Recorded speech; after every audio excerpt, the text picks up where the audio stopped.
بسم اللہ الرحمن الرحیم۔ السلام علیکم، ویلکم ٹو مائی چینل قصے کہانیاں۔ پیش خدمت ہے مہر النساء کا تحریر کردہ ناول پرانی حویلی۔ ناول سٹارٹ کرنے سے پہلے آپ سب سے گزارش ہے میرے چینل قصے کہانیاں کو سبسکرائب کریں، ناول پسند آئے تو لائک کریں، کومنٹ سیکشن میں اپنی قیمتی رائے کا اظہار ضرور پیش کیجیے گا۔ پرانی حویلی لاسٹ ایپیسوڈ۔ سیف یہاں دیکھیے، کنزل نے معصومیت سے اسے پکارا تھا۔ وہ ان مناظر کو اپنے کیمرے میں قید کر رہی تھی۔ کنزل، صبح سے ابھی تک میری پکچرز لے کے تھکی نہیں ہو؟ سیف تھک چکا تھا۔ نہیں، بالکل بھی نہیں، آپ کے لیے کچھ بھی کرنا مجھے نہیں تھکا سکتا۔ اس نے مسکرا کے اسے دیکھا تھا۔ اچھا یہاں دیکھیں۔ اب وہ اس کے ساتھ لگی سیلفیز لے رہی تھی۔ دور موسم بہار کا ڈھلتا سورج انہیں اداسی سے مسکراتا دیکھ رہا تھا۔ کیا ضرورت تھی آدم صاحب کے ڈنر کو ایکسپٹ کرنے کی؟ سیف جوتے پہنتے ہوئے جھنجھلائے انداز میں بولا، آپ نہیں جانتے آدم بابا میرے لیے کیا ہیں۔ بابا کے بعد آدم بابا اور ان کی وائف ہی میرے لیے سب کچھ ہے، اور اس حویلی کی کیئر بھی آج تک وہی کرتے رہے ہیں، تو اتنا تو بنتا ہے۔ کنزل شیشے کے سامنے کھڑی کانوں میں آویزیں پہن رہی تھی۔ وٹ ایور، سیفی نے منہ بنایا۔ سیفی نے اس کو ٹوکا۔ آپ نے دیکھا نہیں تھا کتنا خوش تھا شام بھی مجھے دیکھ کے؟ وہ تیار ہو کے سیف کے سامنے کھڑی تھی۔ اس کے ہاتھ میں سیف کا کوٹ تھا۔ ہاں یہ تو ہے، چلو تمہاری خوشی کے لیے کچھ بھی۔ اوکے نا، ناؤ اسمائل۔ کوٹ پہناتے ہوئے وہ اس کا موڈ بحال کرنے کی بھی کہہ رہی تھی، اور اس کی اس حرکت پہ وہ مسکرایا تھا، مسکراہٹ بھی ایسی جو بھید اپنے اندر سما جائے۔ میں آئی؟ سیف نے دروازہ بجایا تھا۔ بھائی آئیں۔ فریحہ اپنے بھائی کو دیکھ کے دروازے کے سامنے سے ہٹی۔ پلنگ پہ سرمئی رنگ کا جوڑا تھا، ساتھ ہی فہد پلنگ پہ بیٹھا اپنے ٹیبلٹ میں مصروف تھا۔ علیزے فہد کے پہلو میں بیٹھی تھی۔ کیسی ہیں؟ اور آپ فہد کیسے ہیں؟ اس نے مسکرا کر علیزے سے پوچھا۔ اس کی بات پہ علیزے نے مسکرا کے جواب دیا تھا، جبکہ فہد نے ایک ابرو اچکا کے اسے دیکھتے ہوئے اپنا رخ ہی تبدیل کر لیا تھا۔ میں یہ کہہ رہا تھا کہ کیونکہ باہر موسم بہت خراب ہے تو آج نکاح نہیں ہو سکتا۔ اوہ آئی سی، ٹھیک ہے، کوئی بات نہیں۔ علیزے اس کی بات کا جواب دیتے ہوئے کھڑکی کے پاس آ رکی تھی۔ باہر واقعی بہت عجیب سا موسم تھا۔ دوپہر سے بارش تھی کہ تھمنے کا نام ہی نہیں لے رہی تھی۔ فضا میں بھی عجیب سا نارنجی سایہ چھایا تھا۔ تبھی ایک تیز جھونکا فریحہ کو چھو کے گزرا تھا۔ اس کی آنکھوں کی پتلیاں اور پلکیں بالکل جامد ہو چکی تھیں۔ تو پھر ڈنر ریڈی ہے، آ جائیں۔ وہ اور باتیں بھی کرنا چاہتا تھا، لیکن علیزے کے سرد رویے کو دیکھ کے اس نے اپنا رخ اور ادا ترک کر لیا تھا۔ علیزے فہد کو لیتی اس کے پیچھے چل دی تھی۔ فریحہ بھی ان کے پیچھے چل دی تھی۔ میز پہ جہانگیر صاحب اور شمائلہ بیگم پہلے ہی موجود تھیں۔ آج اپنے والد کی جگہ برسوں بعد حشام خود موجود تھا۔ آج ہی جانے کہاں سے واپس لوٹا تھا، اور جب سے آیا تھا بالکل خاموش تھا۔ خادم کو کھانا میز پہ لگانے کی ہدایت دیتے ہوئے وہ بالکل ایک الگ حشام لگ رہا تھا۔ ہال میں داخل ہوتی فریحہ نے اس کو دیکھا تھا۔ کھانا شروع کریں۔ سیف نے سب کی توجہ کھانے کی جانب کروائی تھی۔ فریحہ بیٹا صحیح سے کھانا کھائیں۔ شمائلہ بیگم نے پلیٹ میں چمچ ہلاتی فریحہ کو ٹوکا۔ بھائی، فریحہ بولی تھی۔ اس کی یہ آواز اس کے خود کے لیے بہت اجنبی تھی۔ سیف نے جواب دیا تھا۔ آپ کو وہ یاد نہیں آتی؟ اجنبی انداز اور اجنبی آواز میں وہ بولی تھی۔ باہر بجلی بہت زور سے گرجی تھی۔ کون؟ سیف نے ناسمجھی سے اسے دیکھا۔ کنزل، ایک سسکتی آواز اس کے حلق سے آئی تھی۔ ماحول میں سکتہ چھایا تھا۔ کمرے میں موجود بلب بجھ کے دوبارہ جلے تھے۔ فریحہ ابھی نہیں، ہم بعد میں بات کریں گے اس بارے میں، اس نے ادھے ٹوکا تھا۔ ننھا فہد اپنی ماں کے ساتھ آنکھیں میچے بیٹھا تھا۔ شمائلہ بیگم کے تاثرات اداس، جبکہ علیزے اور جہانگیر صاحب کو بات سمجھ ہی نہ آئی تھی۔ آپ کتنی آسانی سے بھول گئے انہیں، لیکن وہ نہیں بھولنی، جانتے ہیں؟ آپ وہی ہیں، وہ کچھ بھی نہیں بھولیں۔ وہ چلا رہی تھی، سسک رہی تھی۔ Fariha just shut up, I said just shut up. وہ اس پہ چلایا، آپ کچھ بھی نہیں کر سکتے اب، کیونکہ وہ یہی ہے۔ وہ اپنے آنسوؤں کو صاف کرتے اپنے کمرے میں جا چکی تھی۔ میز پہ موجود سب لوگوں پر حیرت طاری ہو چکی تھی۔ اس کے کمرے سے جاتے ہی ہال کی دائیں دیوار پر سے بڑا سا پردہ ہٹا تھا۔ پردے کے پیچھے ایک لڑکی تھی، بالکل شہزادیوں جیسی، معصوم، خوبصورت اور مسکراتی ہوئی۔ گھٹنوں میں سر دیے اپنے پلنگ کے ساتھ وہ نیچے زمین پہ سپٹی بیٹھی تھی۔ کمرے میں جلتے بجھتے بلب کی روشنی تھی۔ اس روشنی میں اس کا سفید چہرہ روشن تھا، پھر اندھیرے میں معدوم ہو جاتا۔ جامد آنکھوں کی پتلیاں اور ان کا لہو رنگ، یہ فریحہ تو نہیں تھی۔ کمرے میں موجود کچھ بھی اپنی جگہ پہ نہ تھا۔ پلنگ کے سامنے لگے پورٹریٹ سے خون کی سرخ بوندیں ٹپک رہی تھیں۔ کچھ خون اس کے ہاتھوں پہ تھا، اس کی انگلیوں کی پوریں خون سے بھری ہوئی تھیں۔ کمرے میں رکے تمام واز زمین بوس ہو چکے تھے۔ سفید رنگ مرمر پہ ہر طرف کانچ تھا، کانچ کے ٹکڑوں کے پاس سرخ قدموں کے نشان تھا۔ بہت سا کانچ کے ٹکڑے اس کے پاؤں میں بھی زخمی ہوئے تھے۔ یہ سب اس نے خود نہیں کیا تھا، یہ سب اس کا وجود بغیر اس کی اجازت کے کر رہا تھا۔ اسے اپنی قسمت کے وہ بدنصیب رات آئی تھی جو ان سب کی وجہ تھی۔ رات کے سائے ہر طرف اپنے پر پھیلا چکی تھی۔ چرند پرند اور انسان اپنی آرام گاہوں میں دبکے خواب خرگوش میں تھے۔ کنزل بھی نیند کی وادیوں میں گم تھی۔ اس کی دوسری جانب موجود سیف بہت بے چینی سے کبھی اپنے لائٹر کی شمع کو جلاتا تو کبھی بجھا دیتا۔ وہ دونوں 1 گھنٹہ پہلے ہی لوٹے تھے۔ ان کا ڈنر اتنا گرینڈ نہیں تھا، لیکن ہر چیز آدم صاحب کی بیوی نے اپنے ہاتھوں سے بنائی تھی۔ ایسی فیسٹ کنزل کے لیے یادگار ثابت ہوئی تھی۔ وہ بہت بار شکریہ ادا کرتے ہوئے یہ بات کہہ چکی تھی۔ سیف کی نظریں سامنے دیوار پہ لگی گھڑیال کی طرف گئی تھیں۔ گھڑی کے ہندسے نمبر 1 کو پار کر رہے تھے، تبھی اس کے فون پہ پیغام آیا۔ فون کی اسکرین بیپ کی آواز پہ جل کے بجھی۔ سیف آرام سے کنزل کو دیکھتا ہوا بستر سے نکلا تھا۔ ٹیرس کی گرل کھولتا وہ باہر آ کھڑا تھا۔ اس کا کمرہ 5ویں منزل پہ تھا۔ ہاں بول حسن، کام ہوا کہ نہیں؟ اس نے کال کی تھی کسی کو؟ یار یہ تو کیا کہہ رہا ہے، تجھ سے ایک کام نہیں ہوا؟ اسے شدید غصہ آ رہا تھا۔ میری بات سن، اس موعد صاحب کا قصہ آج ہی ختم کر، میں جلد از جلد واپس آنا چاہتا ہوں۔ اس کی آواز جانے کب بلند ہوئی تھی، اس سے بھی علم نہ ہوا تھا۔ کوئی گرل کھول کے اندر داخل ہوا تھا۔ اچھا سن، ابھی بھی چانس ہے، تو آج رات ہی ان کا قصہ تمام کر۔ ہاں چل ٹھیک ہے۔ اپنی پیشانی مسلتے ہوئے وہ پلٹا، اور اس کے پلٹنے پر معلوم ہوا تھا کہ کنزل بالکل اس کے پیچھے موجود تھی۔ سیف، سسکیوں میں اس کی الفاظ ٹوٹ کے ادا ہو رہے تھے۔ کنزل، لسن، ایسا کچھ نہیں ہے جیسا تم سمجھ رہی ہو۔ وہ آگے بڑھا۔ جو بھی تھا کنزل نے اب سن لیا تھا، اسے اب سب سنبھالنا تھا۔ میرے بابا، تم انہیں مارنا چاہتے؟ سیف، تم ایسا کیسے کر سکتے ہو؟ وہ نیچے فرش پہ ڈھہ سی گئی۔ اتنا بڑا دھوکہ، اس نے ایسا کب سوچا تھا بھلا؟ کنزل، چلو اندر چل کے بات کرتے ہیں، وہ اسے سمجھانا چاہ رہا تھا۔ آپ نہیں، ہاتھ مت لگائیں آپ، قاتل۔ اوہ سٹاپ اٹ کنزل۔ ہوں میں قاتل، بس کیا کر لو گی؟ اس نے اسے جھڑکا۔ وہ شدید طیش میں تھا۔ کنزل نے بھیگی پلکوں سے اسے دیکھا تھا۔ مجھے ابھی اور اسی وقت طلاق۔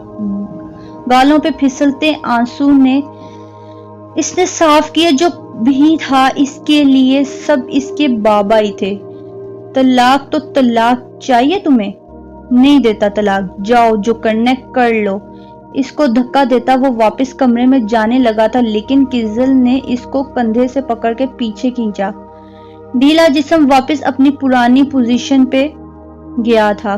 کہا نا نہیں دینی میں نے طلاق۔ اس کے جواب پہ وہ پہ در پہ اس کے سینے پہ تھپڑ برسا رہی تھی۔ اس عمل میں وہ گرل کے دھانے پہ آ کھڑے تھے اور تبھی سیف نے تیش میں آ کے کنزل پہ ہاتھ اٹھایا تھا۔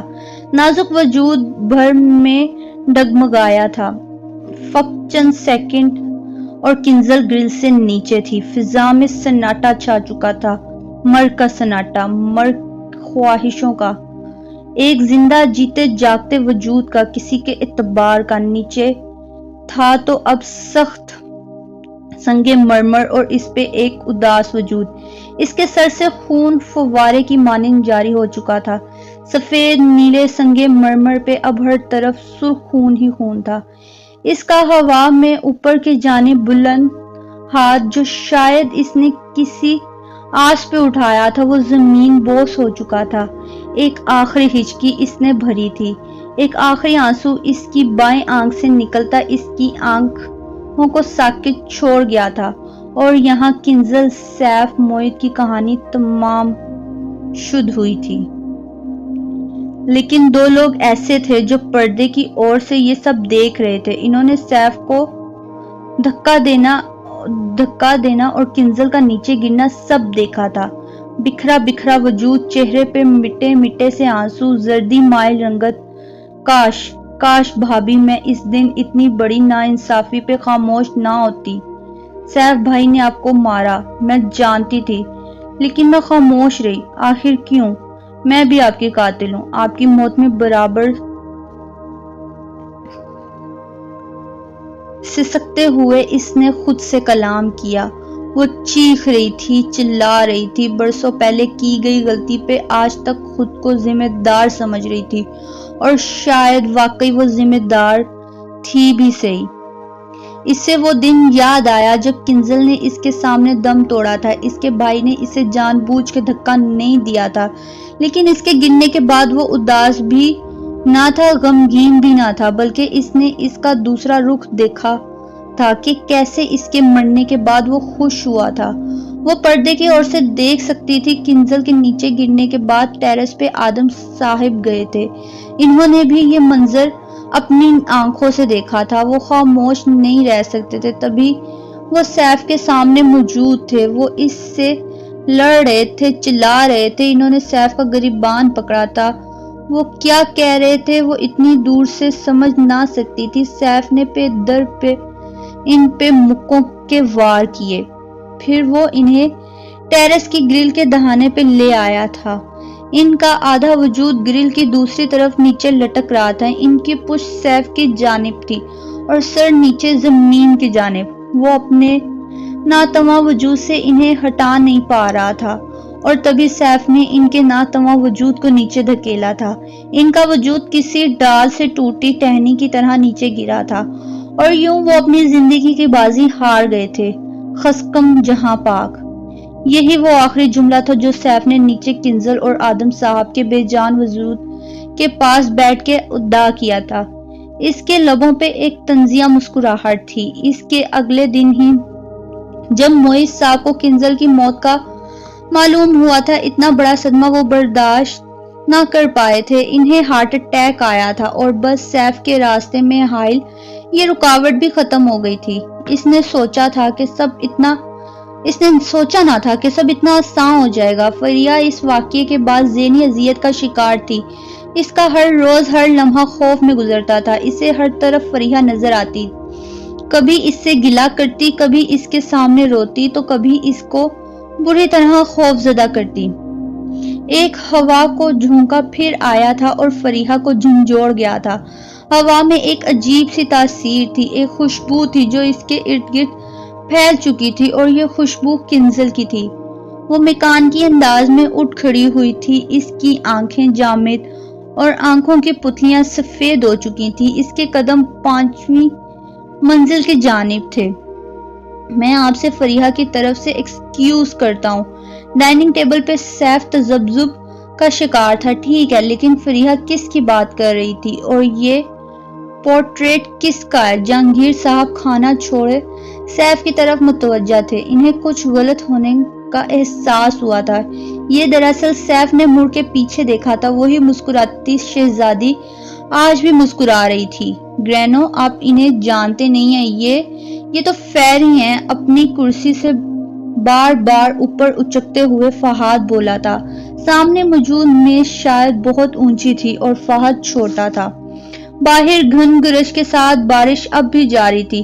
علیزے کی نظریں پورٹریٹ سے ہوتی ہوئی ساتھ کھڑکی پہ گئی تھیں۔ دور 5ویں منزل کے ٹیرس پہ ایک وجود تھا، فریحہ، بالکل ٹیرس کی گرل پہ بیٹھا وجود۔ اسے دیکھ کے وہ چلائی تھی۔ پہلا گمان ہوا تھا اسے فریحہ کا آیا تھا۔ وہ سب اسے دیکھتے ہوئے باہر نکلے تھے۔ فریحہ، یہ کیا کر رہی ہو؟ جلدی نیچے اترو، پاگل ہو گئی ہو؟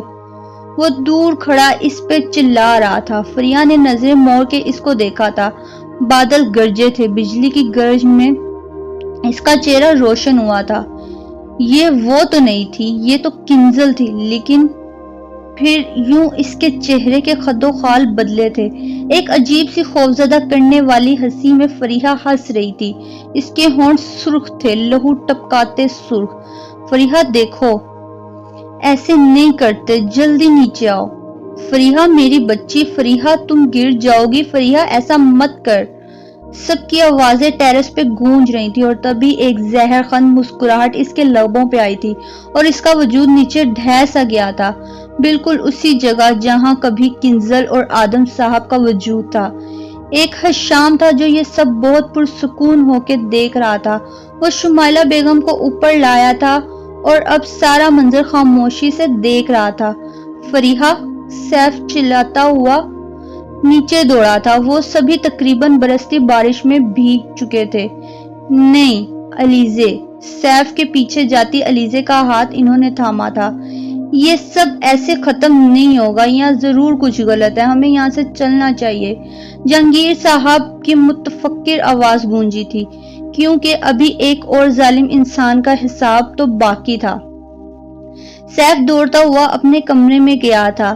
اس کا سلیپ پیرالائزس کا شکار ہونا، اس کے گھر میں عجیب و غریب واقعات کا ہونا، سب باری باری اس سے سمجھ آ رہا تھا۔ آخری بار بھی جب کچن میں اس پہ حملہ ہوا تھا، تب جب اسے ہوش آیا تھا تو اس نے خود بالکل صحیح سلامت اپنے بیڈ پہ پایا تھا۔ نہیں، میں تمہیں یہ سب اتنی آسانی سے نہیں کرنے دوں گا۔ اس کی آواز کپکا رہی تھی۔ وہ پچھتا رہا تھا، آخر اس نے اس پہلو پہ کیوں نہ سوچا تھا۔ باہر بادل ایک پھر زور سے گرجے۔ اس کے کمرے کا ایک بلب بری طرح سے پھٹا تھا۔ بے شمار کانچ کے چھوٹے چھوٹے ٹکڑے اس کی پشت پہ لگے تھے۔ آہ کنزل، تم ایسا نہیں کرو، دیکھو میں سیف ہوں۔ سیف، تمہارا شوہر، درد سے کراتے ہوئے وہ مطمئن کر رہا تھا۔ اس کے کمرے کے پردے باری باری سرکتے ہوئے اس کے وجود سے لپٹ رہے تھے۔ وہ اپنا سانس گھٹتا ہوا محسوس کر رہا تھا۔ کنزل، مجھے معاف کر دو، مجھ سے غلطی ہو گئی۔ تبھی فضاؤں میں خوشبو سی رچی تھی۔ وہ پہچان سکتا تھا، یہی خوشبو تھی جس کی کنزل دیوانی تھی اور بس اسی ہی کو استعمال کرتی تھی۔ ایک سیاہ پوشاک میں ملبوس وجود اس کے قریب آ رہا تھا۔ اس نے اپنی بند قبا ہٹائی۔ قبا ہٹاتے ہی کنزل کا معصوم چہرہ سامنے آیا، معصوم اداس آنکھیں، پھیکے پپڑی جمے ہونٹ، زردی رنگت اور آنکھوں کے نیچے سیاہ حلقے۔ کنزل، وہ اس کی آنکھوں میں دیکھ کے بولا۔ خوف سے اس کا کھڑا ہونا دوبر تھا۔ کنزل کا ایک ہاتھ اس کی گال پہ تھا، سارے آنسو اس کی آنکھوں سے ٹوٹ کے گر رہے تھے۔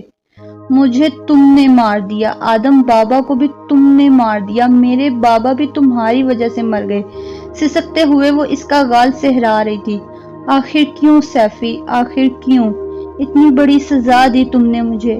بولتے بولتے وہ ایک دم رکی تھی۔ جو ہاتھ اس کی گال سہلا رہا تھا وہی ہاتھ اس نے اتنی زور سیف کی گال پہ مارا تھا کہ خون کا فوارہ پھوٹ پڑا تھا۔